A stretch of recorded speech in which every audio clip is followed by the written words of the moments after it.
اعوذ باللہ من الشیطان الرجیم بسم اللہ الرحمن الرحیم۔ یہ سب رسول جو ہم نے بھیجے ان میں بعض کو بعض پر فضیلت دی، ان میں سے بعض تو ایسے ہیں جن سے خود خدا نے بات کی ان میں سے، اور بعض کے اور طرح پر درجے بلند کیے، اور مریم کے بیٹے عیسیٰ کو کیسے کیسے روشن معجزے عطا کیے، اور روح القدس جبرائیل کے ذریعے سے ان کی مدد کی۔ اور اگر خدا چاہتا تو جو لوگ ان پیغمبر کے بعد ہوئے وہ اپنے پاس روشن معجزے آ چکنے پر آپس میں نہ لڑ مرتے، مگر ان میں پھوٹ پڑ گئی، بس ان میں سے بعض تو ایمان لائے اور بعض کافر ہو گئے۔ اور اگر خدا چاہتا تو یہ لوگ آپس میں نہ لڑتے، مگر خدا وہی کرتا ہے جو چاہتا ہے۔ اے ایماندارو، جو کچھ ہم نے تم کو دیا ہے اس دن کے آنے سے پہلے خدا کی راہ میں خرچ کرو، جس میں نہ تو خرید و فروخت ہوگی اور نہ یاری اور نہ آشنائی اور نہ سفارش ہی کام آئے گی، اور کفر کرنے والے ہی تو ظلم ڈھاتے ہیں۔ خدا ہی وہ ذات پاک ہے کہ اس کے سوا کوئی معبود نہیں، وہ زندہ ہے اور سارے جہاں کا سنبھالنے والا ہے، اس کو نہ اونگ آتی ہے نہ نیند۔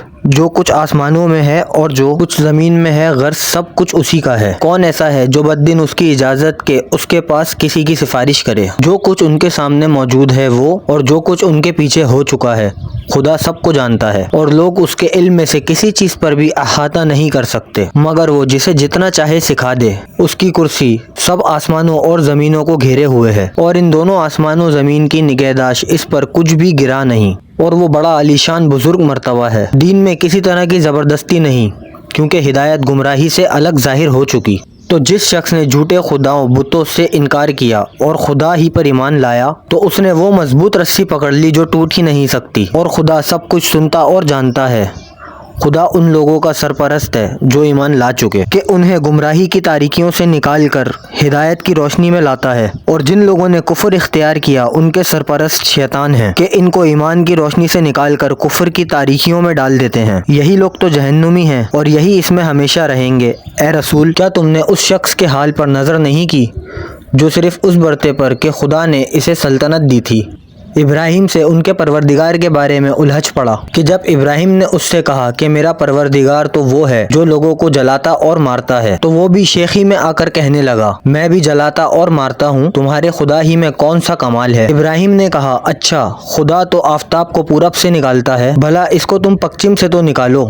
اس پر وہ کافر ہکا بکا ہو کر رہ گیا مگر ایمان نہ لایا، اور خدا ظالموں کو منزل مقصود تک نہیں پہنچایا کرتا۔ اے رسول، تم نے مثلاً اس بندے کے حال پر بھی نظر کی جو ایک گاؤں پر سے ہو کر گزرا، اور وہ ایسا اجڑا تھا کہ اپنی چھتوں پر ڈھہ کے گر پڑتا تھا۔ یہ دیکھ کر وہ بندہ کہنے لگا اللہ اب اس گاؤں کو ایسی ویرانی کے بعد کیوں کر آباد کرے گا؟ اس پر خدا نے اس کو مار ڈالا اور 100 برس تک مردہ رکھا، پھر اس کو جلا اٹھایا۔ تب پوچھا تم کتنی دیر پڑے رہے؟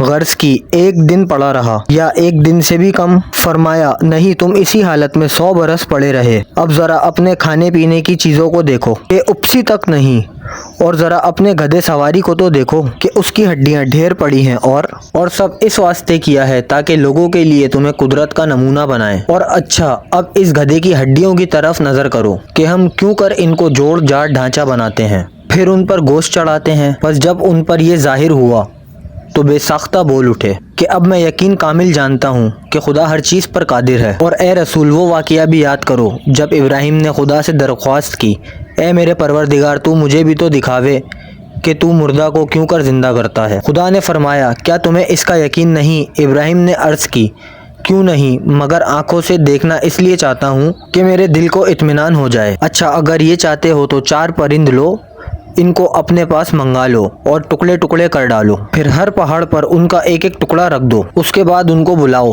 پھر دیکھو تو کیوں کر وہ سب کے سب تمہارے پاس دوڑتے ہوئے آتے ہیں، اور سمجھ رکھو کہ خدا بے شک غالب اور حکمت والا ہے۔ ویڈیو پسند آئی ہو تو چینل کو سبسکرائب کریں، بیل آئیکن دبائیں تاکہ ہر نیو ویڈیو کا نوٹیفیکیشن آپ کو مل سکے۔ ویڈیو کو لائک، کمنٹ اور شیئر ضرور کریں۔ شکریہ۔